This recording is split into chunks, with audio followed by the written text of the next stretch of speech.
Besides the obvious shortcomings of our social system causing immense suffering, there is another argument for why a redesign of our social technology is of utmost importance: imminent collapse.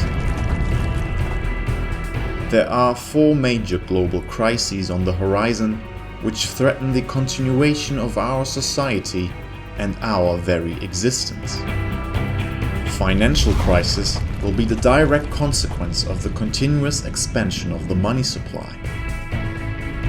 Governments, which are accumulating increasing amounts of debt, will soon be unable to pay the interest on that debt and will be forced to cut spending in vital sectors, resulting in increasing social unrest and violence, as we are currently witnessing in pockets of the world.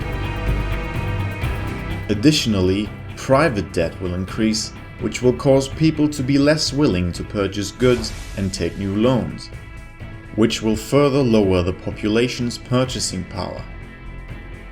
As a result, cyclical consumption will slow down, forcing companies out of business, resulting in the loss of jobs and yet more purchasing power, as well as the production of vital goods. Slowly, this will develop in a downward spiral, resulting in massive social unrest and breakdown. As previously mentioned, the state of technology today could allow for the automation of a large fraction of jobs, which would result in cheaper and more efficient ways of production and service. While this trend of automation is currently being restrained due to the obligation corporations hold to their employees, eventually, with ever-increasing technological potential at ever-increasing rates, more and more people will be put out of work and unemployment rates will skyrocket. More so, if these corporations themselves face monetary crisis, forcing them to cut and externalize costs wherever they can. As a result of rising technological unemployment, the population's purchasing power will drop dramatically, again slowing down the economic engine that is cyclical consumption, creating a downward spiral which will be especially detrimental due to the co-occurring financial crisis.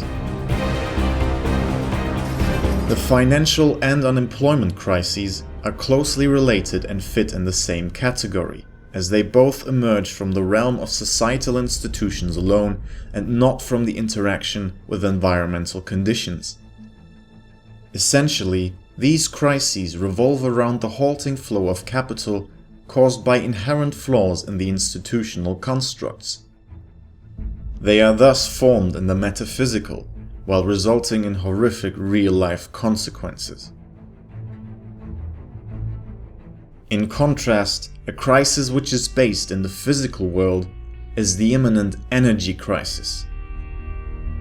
Since the Industrial Revolution, mankind has built its economy around the burning of fossil fuels, which enabled a never-before-seen population explosion.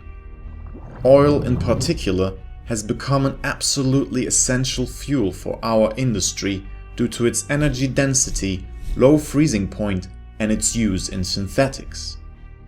Our food production, for instance, is highly dependent on fossil fuels in every step.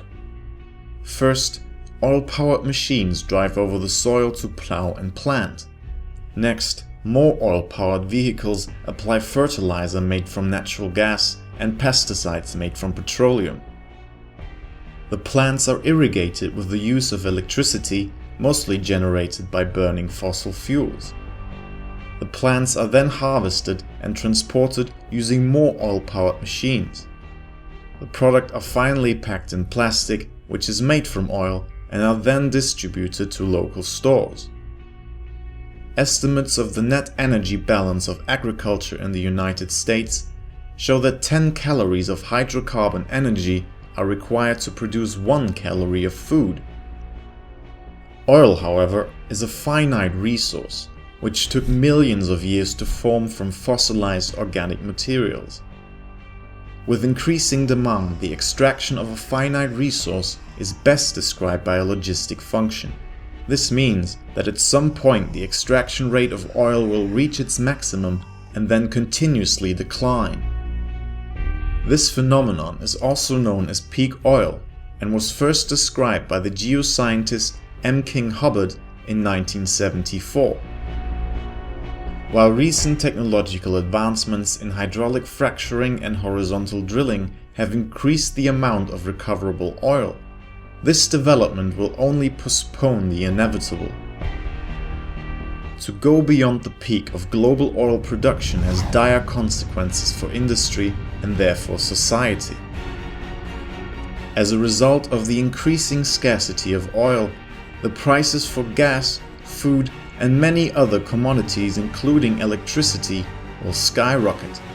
A huge sector of industry will collapse, and due to the halt of employment and the scarcity of vital goods, social unrest will become normality. Prior to this state of decay, there will be a series of wars, induced by the need of every nation of the world to fuel its economy with precious oil. The global scarcity of such a vital resource may even be the cause for another world war.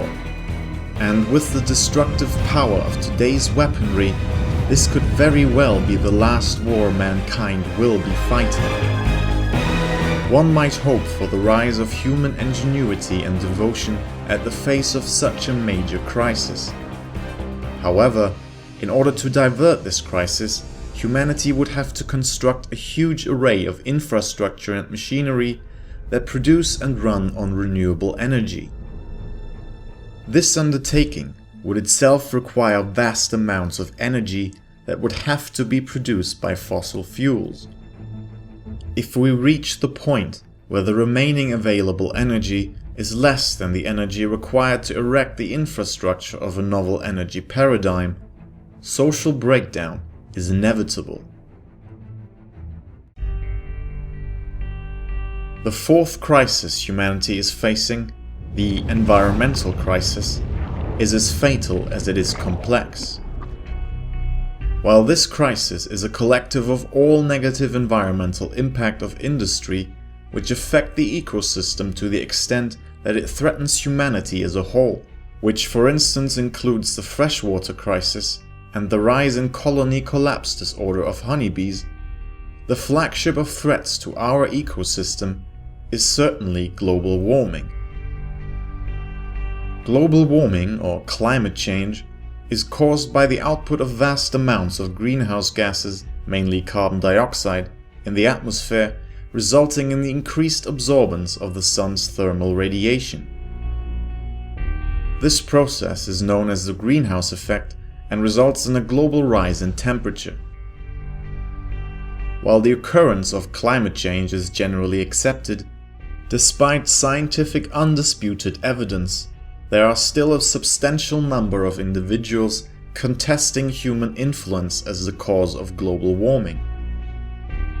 This argument is mainly fueled by corporate interest groups that aim to prevent any legislation which would force them to reduce the output of greenhouse gases they generate, greatly diminishing their profits.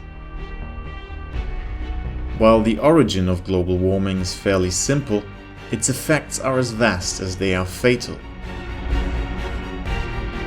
To properly understand the impact a rise in a few degrees in temperature can have on the global ecosystem, one needs to comprehend the delicate balance it depends upon. Upsetting this balance has detrimental effects on the habitability of our planet.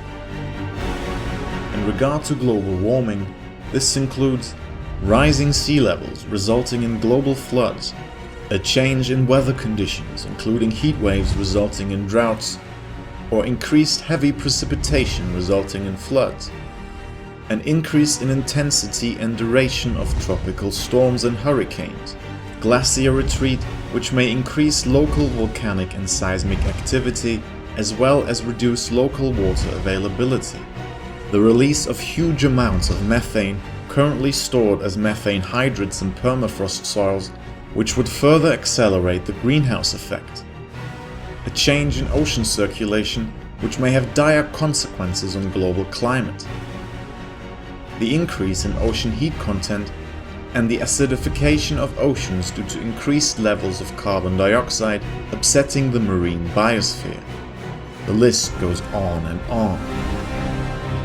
Compared to other crises, the threats to our ecosystem are unmatched in their destructive potential, as they threaten humanity not simply through the breakdown of societal constructs, but through the destruction of the ultimate limiting factor of our very existence, the Earth's ecosystem.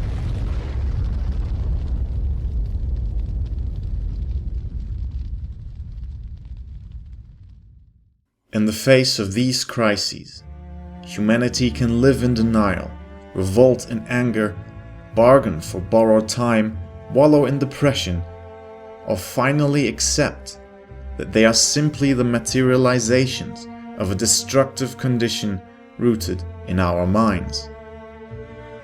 For the true crisis is the crisis of consciousness.